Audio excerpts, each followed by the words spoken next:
Mike Gibson, my good friend and colleague Deepak Bhatt, here coming to you live just after ACC, talking about what was hot. Deepak, you had some news there with one of the trials reversing ticagrelor. Talk to us about it. Yeah, absolutely. It was a reverse trial. It examined bentracimab, which is a human monoclonal antibody that binds to ticagrelor, also a ticagrelor active metabolite, and that's then removed from the circulation, effectively reversing the antiplatelet effect of ticagrelor. We previously studied it in a phase one trial. Phase one, of course, is healthy human volunteers. And that work, which was published in New England Journal of Medicine, presented as a late breaker at ACC a few years ago, showed that in healthy human volunteers, ventracimab quickly and relatively completely reversed the effect of ticagrelor. What we've done now in Reverse It, which is the phase three trial, is show that in actual patients, either ones needing emergency surgery or with life-threatening bleeding, that it performs as well as it did in healthy human volunteers. That is quickly and effectively reversing the antiplatelet effects of ticagrelor. And clinical outcomes in addition to just the PK, PD aspects of it?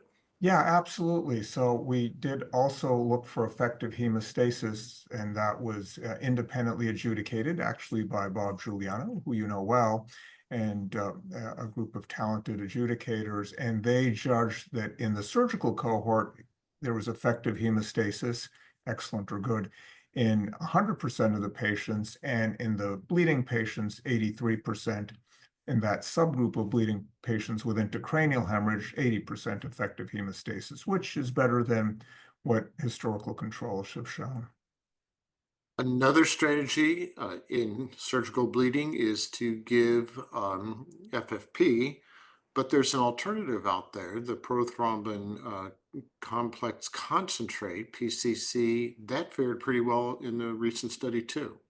Absolutely. It was a randomized trial of PCC, and PCC looked great. In fact, it met non-inferiority in that trial, and indeed ended up meeting superiority. So we'll have to see how the surgical community acts or reacts to it, how anesthesiologists react. But I thought the data, which was also published in JAMA, looked very promising and convincing to me. So I think, putting aside any sort of cost or logistical issues, I think given the choice between PCC and FFP, I go with PCC.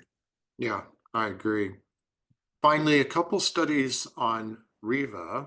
One, common problem, right, Deepak? You have an anterior eye, you have some LV thrombus.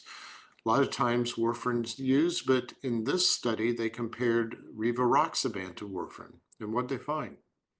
So it turned out that a strategy of Riva looked pretty good, certainly as good as warfarin.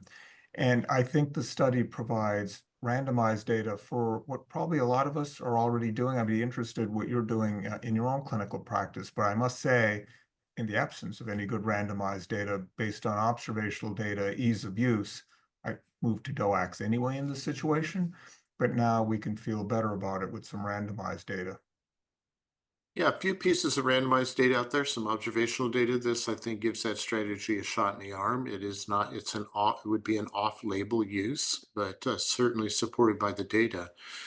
And And then, one other thing I think is just, warfarin clinics, ain't what they used to be. They're just not as common. So I think even, among house officers, physicians, the knowledge of warfarin and how to dose it isn't as good as it used to be. I mean, a big part I remember being an internal medicine resident was just monitoring the warfarin and playing around with the dose and trying to get it right.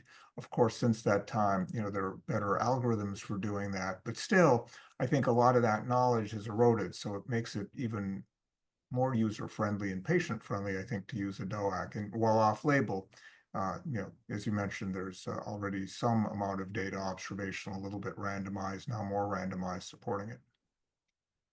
you and I had done a trial called Atlas together, where we showed that Riva, that very low dose of Riva, 2.5 BID, improved outcomes post-MI. But this was a fascinating study, the Armida 7 study, looking at Riva on top of DAPT, and then looking at intracoronary clot using OCT.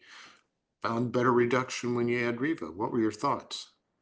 I thought it was a nice study because, as you mentioned, you led Atlas and Atlas 2 that showed that the strategy of having rivaroxaban at a low or vascular dose, as some would call it, 2.5 BID, was highly effective.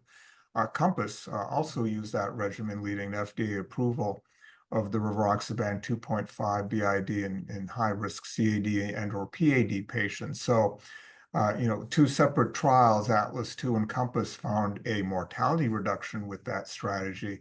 And interestingly, the 2.5 in the US of rivaroxaban just went generic. So now we have two trials showing mortality benefit, showing reduction in other ischemic events, and available as a generic. It seems to be a really great option. Obviously, bleeding is a side effect, but still, when mortality is reduced, it seems to be a reasonable trade-off. And I think these recent data provide a mechanistic look at the additive benefits of Riva at a vascular dose added on top of DAPT. In Compass, of course, it was on top of aspirin. In Atlas 2, there were patients on DAPT as well as on antiplatelet monotherapy. But I think this provides further rationale, evidence for why one could use vascular dose rivaroxaban, at least in the Compass type indication, on a background of low-dose aspirin. And we also found a 31% reduction in stent thrombosis, which is very consistent with this kind of mechanistic data that these authors showed. Deepak, thanks for your time. Thanks for the wrap up. We need to do more of these. And thanks to all of you for joining us here for this ACC wrap up.